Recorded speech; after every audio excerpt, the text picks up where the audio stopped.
بسم اللہ الرحمن الرحیم. جی میرا نام ڈاکٹر سید اسرار حسین ہے. ڈیری فارمنگ گائیڈ کے سلسلے کا یہ دوسرا لیکچر اور اس کا ٹاپک ہے بچڑوں کی نگہداشت.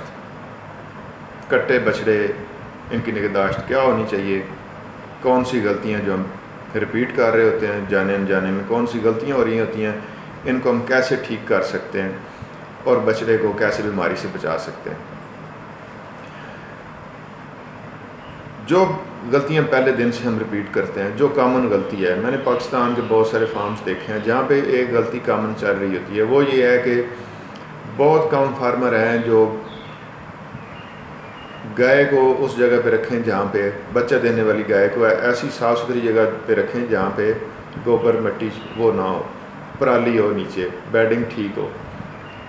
یہ کیوں ہونا ضروری ہے؟ اگر یہ پرالی یا بیڈنگ نہیں ہے تو اس کا نقصان یہ ہوگا کہ جیسے نومولود آئے گا زمین پہ, نیچے گوبر ہوگا, مٹی ہوگی جو کہ اس کی زبان پہ لگے گی اور وہ اس کے منہ سے ذریعے اندر چلی جائے گی. بچہ تو کمزور ہے, وہ پاؤں پہ کھڑا نہیں ہو سکتا, وہ زمین پہ گر رہا ہوتا ہے, اس کا منہ ناک بار بار زمین پہ لگ رہا ہوتا ہے, اور اگر نیچے جگہ خراب ہے تو وہ ناک منہ کے ذریعے سے وہ اندر چلا جاتا ہے, وہ جو کہ بعد میں جا کے اس کو معدے کی پرابلم کا باعث بنتا ہے. آپ کو پتہ ہے کہ بچڑوں کے سب سے بڑا پرابلم ڈائریا ہے, اور ڈائریا کی سب سے بڑی وجہ جو ہے وہ یہی انفیکشن ہے. اس پہ بعد میں جا کے بات کرتے ہیں. تو پہلی غلطی جو ہم کرتے ہیں کہ ان کی جو جگہ بچہ دینے والی جگہ جو ہے وہ صاف نہیں ہوتی. دوسری غلطی جو ہم کرتے ہیں وہ یہ کہ ہم کلاسٹرم جو پہلا دودھ جو ہے جسے بولی کہتے ہیں عام زبان میں, وہ نہیں دیتے, اس کی بجائے گٹی دینا شروع کر دیتے ہیں. جو عام فارمر ہے, جو فارم پہ جو پوزیشن ہے وہاں پہ تھوڑی ڈفرینٹ سین ہے, وہ اس کی بھی جو غلطیاں وہ بھی میں آپ کو بتاتا ہوں. کہ گٹی دے دیں جی, گڑ کھلا دیں جی, کوئی سونف کی چٹنی وغیرہ بنا کے دے دیں, جبکہ جانور کی جو زندگی ہے وہ کلاسٹرم ہے, بولی ہے. انگلش میں اس کو کلاسٹرم کہتے ہیں ٹیکنیکل زبان میں, جبکہ دیسی زبان میں اس کو بولی کہتے ہیں. وہ جو کلاسٹرم ہے اس کے اندر 3 خوبیاں ہیں جو کہ بچے کی زندگی کے لیے بہت زیادہ ضروری ہیں. وہ 3 خوبیاں کیا ہیں؟ ایک تو وہ غذائیت میں عام دودھ سے ڈبل ہے, اس کے اندر فیٹ ڈبل ہے, پروٹین زیادہ ہے, اس کے اندر قوت مدافعت ہے, اینٹی باڈیز ہیں, بیماری کے خلاف قوت مدافعت والی چیزیں ہیں اس کے اندر. دوسرا اس کے اندر انرجی ہے. تیسرا وہ معدے کی صفائی کرتا ہے. جیسے اگر آپ اس کو کلاسٹرم پلاتے ہیں تو وہ داسا کرتا ہے, اگلے 2 گھنٹے کے اندر اندر داسا کرتا ہے. اگر آپ دیکھتے ہیں کہ جانور کو آپ نے بولی پلائی ہے اور اس نے داسا نہیں کیا تو سمجھ لیں کہ یا تو وہ آپ کی جو بولی ہے وہ ٹھیک نہیں ہے یا اس کا کوئی اور پرابلم چل رہا ہے. اگر جانور داسا کر گیا تو اس کا مطلب یہ ہے کہ اس نے اب دودھ ہضم کر لیا ہے اور وہ بچ جائے گا, مطلب اس کو پرابلم نہیں بنے گا. یہ ایک اس کا انڈیکیٹر ہے.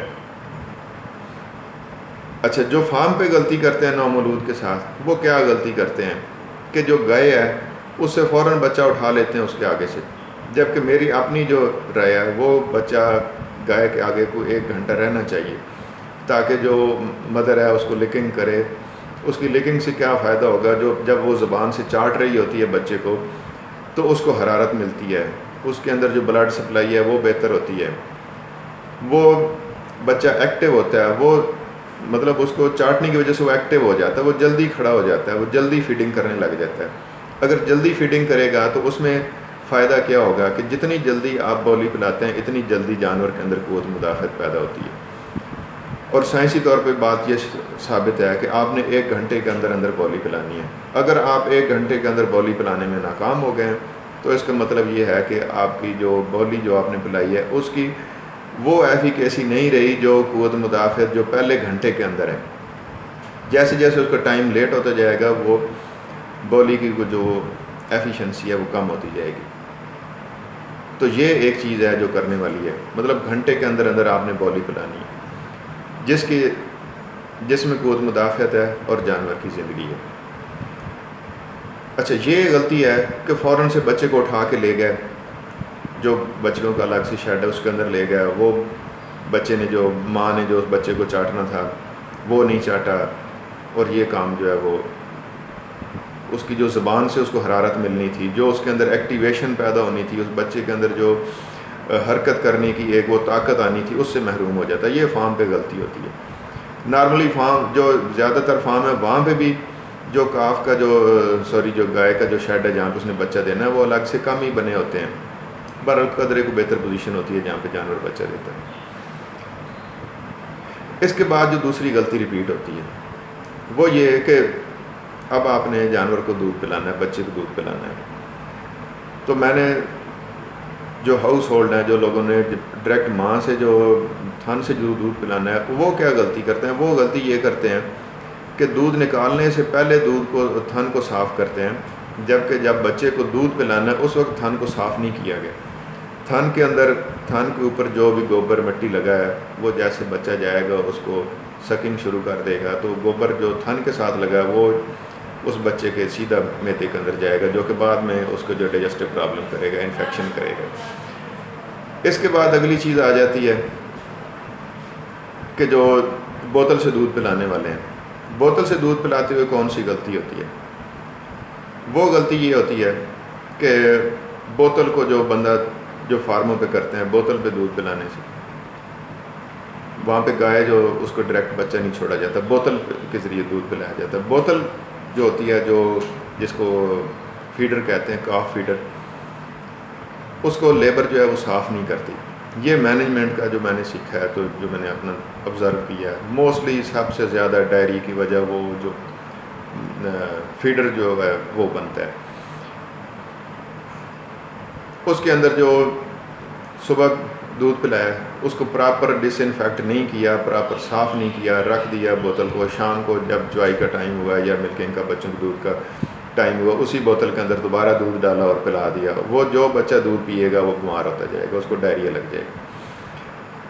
تیسری چیز جو بوتل میں ایک بڑی پرابلمٹک ہے، وہ اس کی جو نپل ہے، اس کا جو وہ سوراخ ہے، وہاں پہ بہت زیادہ جراثیم، بوتل کو صاف کر دیتے ہیں، جو نپل کا جہاں سے دودھ نکل رہا ہوتا ہے وہ وہاں پہ اگر آپ دیکھیں تو وہ ایک نشان بنا ہوتا ہے، جمع کا نشان بنا ہوتا ہے، جو کہ جیسے وہ بوتل جیسے بچہ سک کرتا ہے تو دودھ نکلتا ہے، ادروائز وہ بند ہو جاتا ہے سوراخ، وہاں پہ بیکٹیریا بہت زیادہ گرو کرتا ہے، اس کو صاف نہیں کیا جاتا۔ جو فیڈر کا جو ڈھکن ہے اس کو صاف نہیں کیا جاتا، اس کو نہیں دھویا جاتا، سرسری سے دھویا جاتا ہے، تو اس وجہ سے بچے کو ڈائریا لگتا ہے۔ بوتل کی صفائی۔ دوسری وجہ جو فارموں پہ پریکٹس ہوتی ہے وہ یہ ہوتی ہے کہ دودھ نکلنا شروع ہو جاتا ہے، جو کہ سیدھا مشین سے چوائی ہوتی ہے، سیدھا چلر میں جا رہا ہوتا ہے، ملکنگ پارلر پہ جو چلر ہے وہاں پہ دودھ، وہ چلر آن ہوتا ہے، ساتھ ہی وہ دودھ ٹھنڈا ہونا شروع ہو جاتا ہے، اس کا ٹمپریچر جب تک بچے تک پہنچتا ہے وہ 2 سینٹی گریڈ گر چکا ہوتا ہے۔ دودھ کا ٹمپریچر ڈاؤن ہونے کا مطلب یہ ہے کہ وہ جتنا مرضی ہائیجینک ہے وہ ڈائریا کروائے گا، تو دودھ کا ٹمپریچر آپ نے مینٹین رکھنا ہے، یہ بہت امپورٹنٹ چیز ہے۔ بوتل کی صفائی، تھن کی صفائی اگر ڈائریکٹ پلا رہے ہیں، اور دودھ کا ٹمپریچر، یہ 3 پوائنٹ ہیں جو ڈائریا کا باعث بنتے ہیں، کیونکہ کاف مورٹیلٹی میں سب سے زیادہ جو وجہ ہے وہ ڈائریا ہے، پیچس۔ اچھا، اب پیچس بھی 2 طرح کے آتے ہیں، ایک ہوتا ہے کہ آپ نے دودھ زیادہ پلا دیا ہے، ایک ہوتا ہے کوئی انفیکشن ہو گئی ہے۔ اگر دودھ زیادہ پلایا ہے تو وہ کیا کام خراب کرے گا؟ وہ یہ کرے گا کہ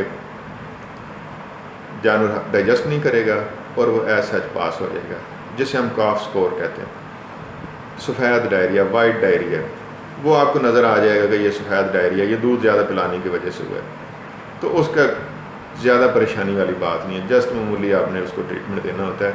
باقی آپ نے جو کام کرنا ہے وہ یہ کرنا ہے کہ اس کا اگلے ٹائم کا، اگر صبح آپ نے دودھ زیادہ پلایا تو اگلے ٹائم بالکل تھوڑا سا دودھ پلائیں تاکہ جو ایزیلی ڈائجسٹ ہو جائے، تو 1-2 دن میں وہ ٹھیک ہو جائے گا۔ اگر انفیکشن ہے تو اس کا پھر آپ کو ٹریٹمنٹ کرنا پڑتا ہے، اینٹی بائیوٹک لگانے پڑتے ہیں۔ تو یہ چیز ہے جو دودھ پلاتے ہوئے ہم غلطیاں کرتے ہیں۔